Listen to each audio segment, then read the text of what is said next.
அனைவருக்கும் வணக்கம். Welcome to தமிழேசா. டியர் ஃப்ரெண்ட்ஸ், நீங்க இப்பதான் எங்களுடைய வீடியோ பாக்குறீங்கன்னா லைக் பட்டனையும் சப்ஸ்கிரைப் பட்டனையும் அழுத்துங்க. தங்களுடைய கருத்துக்களை தெரிவிக்க கமெண்ட் பாக்ஸ்ல பதிவிடுங்க. நம்ம சேனலை இன்னைக்கு தான் முதல் சப்ஸ்கிரைப் பண்ணி இந்த வீடியோ பாக்குறீங்கன்னா கமெண்ட் செக்ஷன்ல டாட் வச்சு கமெண்ட் பண்ணுங்க. அதே மாதிரி இல்லங்க நீங்க ரெகுலரா போடுற எல்லா வீடியோவும் நாங்க தினந்தோறும் பாக்குறோம் என சொல்லுறவங்களா நீங்க இருந்தீங்கன்னா கமெண்ட் பாக்ஸ்ல ஹாய் போடுங்க. நீங்க கமெண்ட் செக்ஷன்ல போய் போடுற ஒவ்வொரு கமெண்ட்டும் ஆதரவாக இருந்து ரெகுலரா நாங்க சிறப்பாக வீடியோ போட உத்வேகமாக இருக்கும். வாங்க வீடியோக்குள்ள போகலாம். சீனாவின் PLA நேவியானது தனது தேர்ட் ஏர்கிராப்ட் கேரியரான 80,000 டன் பூஜியன் பயணத்தை தொடங்கி இருக்குது. பூஜியன் சீனாவின் மிகப்பெரிய போர்க்கப்பல் ஜூன் 2022 தொடங்கப்பட்டது. First super carrier and electromagnetic catapult and arresting device கொண்டதாக உருவாக்கப்பட்டிருக்கிறது. இந்தோ பசிபிக் பிராந்தியத்தில் அமெரிக்காவின் ஆதிக்கத்திற்கு சவால் விடக்கூடிய வகையில் தொடங்கியிருக்கிறது. சீனாவின் இந்த முன்னேற்றங்கள் தற்போது 2 சாதாரண அளவிலான கேரியர்களை இயக்கக்கூடிய இந்தியாவிடமிருந்து பதில்களை இது தூண்டும். சீனாவின் ஃபியூஜியனின் கேப்பபிலிட்டிகள் இந்தியாவை 3வது கேரியரை உருவாக்க வேண்டும் என்ற கருத்தை தூண்டக்கூடும். இது அதன் தற்போதைய கப்பல்களில் 60,000 டன் டிஸ்பிளேஸ்மெண்டை தாண்டியது. சீனாவின் ஃபியூஜியன் கடல் சோதனைகள் சீனாவின் தொடர்ச்சியான நேவல் மாடர்னைசேஷன் புரோகிராமை குறிக்கிறது. இது அட்வான்ஸ்டு கேரியர் அதன் லார்ஜர் ரன்வே அண்ட் EMALS டெக்னாலஜியுடன் சீனாவுக்கு கடலில் அதிக பவரை திட்டமிட உதவும். சர்ச்சைக்குரிய சவுத் சைனா சீயில் சீனாவின் உரிமை குரல்களை வலுப்படுத்தவும் பரந்த இந்தோ பசிபிக் பிராந்தியத்தில் அதன் செல்வாக்கை உறுதிப்படுத்தவும் இது ஒரு மூலோபாய நடவடிக்கை என்று நிபுணர்கள் நம்புகின்றார்கள். இந்தியா அதன் வளர்ந்து வரும் மூலோபாய நலன்கள் மற்றும் பாதுகாக்க ஒரு நீண்ட கடற்கரை சீனாவின் விரிவடைந்து வரக்கூடிய கடற்படை வலிமைக்கு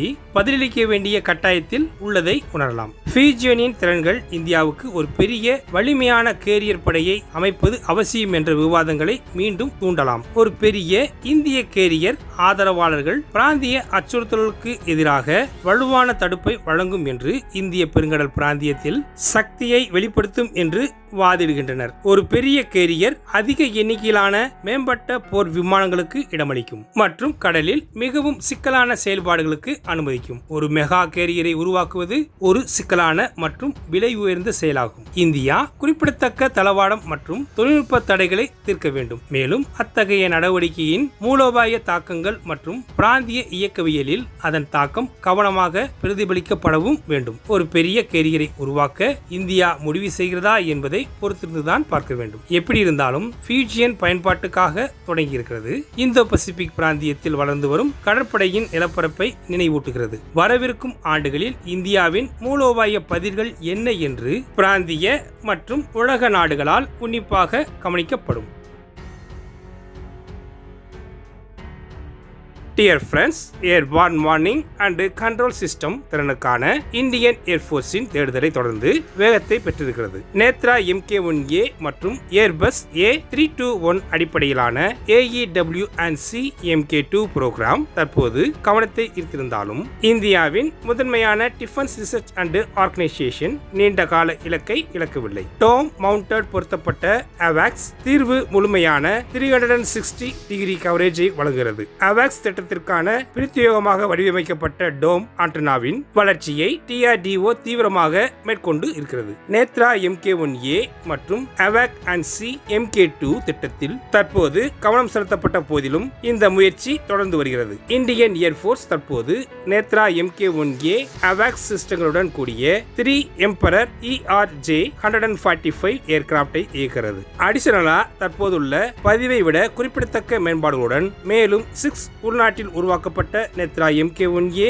ஏர்கிராப்ட்களை வாங்குவதற்கான திட்டங்களும் இருக்கின்றன. ஏர்பஸ் A321A அடிப்படையிலான AWACS MK2 திட்டத்திற்கான ரேடார் டெக்னாலஜி வளர்ச்சியுடன் நடந்து வருகிறது. நேத்ரா MK1, நேத்ரா MK1A மற்றும் AWACS and MK2 இரண்டும் active antenna array unit AAAU உள்ளமைவை பயன்படுத்துகின்றன. இந்த AAAU ஆனது 240 டிகிரி கவரேஜ் ஏரியாவை வழங்கும். 2 ரேடியேட்டிங் பிளானர் வரிசைகளை கொண்டிருக்கிறது. இருந்தாலும் AVAX புரோகிராம் முழு 360 டிகிரி கவரேஜை அடைவதற்கு விமானத்தின் மேல் பொருத்தப்பட்ட டோம் ஆண்டனாவை விரும்புகிறது. இது வான்வெளி சர்வேலன்ஸ் பணியில் குறிப்பிடத்தக்க நன்மையானதாக இருக்கும். AVAX டோம் ஆண்டனாவில் DRDOவின் தொடர்ச்சியான பணி ஒரு முன்னோக்கு அணுகுமுறையை குறிக்கிறது. இந்த தொழில்நுட்பத்தை பேக் பர்னரில் வைத்திருப்பதன் மூலமாக புரோகிராம் அப்ரூவல்கள் வழங்கும் போது இந்தியன் ஏர்போர்ஸ் ஆனது முழு அளவிலான குவிமாடம் அடிப்படையிலான AVAX சிஸ்டங்களுக்கு மென்மையான மாற்றத்தை உறுதி செய்கிறது.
ஓகே ஃப்ரெண்ட்ஸ், இந்த மாதிரி செய்திகளோட நாளைக்கு சந்திப்போம். இன்றைய பதிவு உங்களுக்கு பிடிச்சிருந்துச்சுன்னா லைக் பண்ணுங்க, ஷேர் பண்ணுங்க, உங்களுடைய கருத்துக்களை கமெண்ட் செக்ஷன்ல தெரிவிங்க. சப்ஸ்கிரைப் பண்ணுங்க, மறக்காம பெல் ஐக்கானை கிளிக் பண்ணுங்க. ஜெய்ஹிந்த்.